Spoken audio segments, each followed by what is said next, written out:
Hello everyone and welcome back to another video. In today's video I'm going to show you how to edit checkout page in WooCommerce at 2026. So actually guys, the first step is to understand what you can edit. So on the WooCommerce checkout page you can modify fields like billing, shipping, account and order notes, field labels and placeholders, field order, add custom fields like text, checkbox, select, etc., page design, even the additional contents like banners, instructions, and trust badges. Okay, so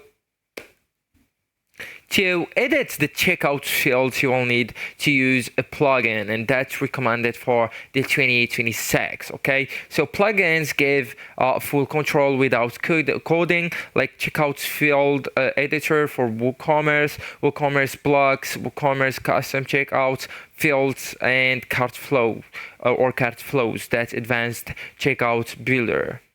So right now we are going with plugins right here on the left hand menu. So just click it, and after that you will need to go with browse plugins, and then go and select search engine or search plugins, and inside that type WooCommerce blocks.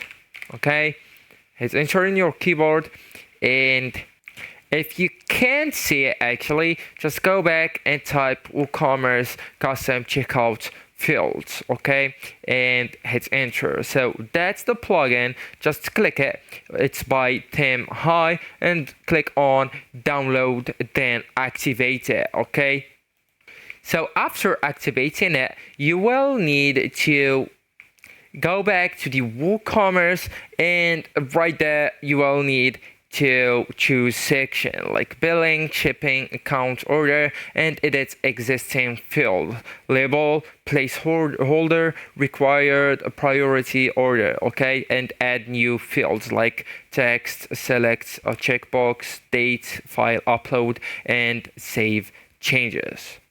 So actually guys, that's it. This is the end of the video. Thank you so much for watching, and goodbye.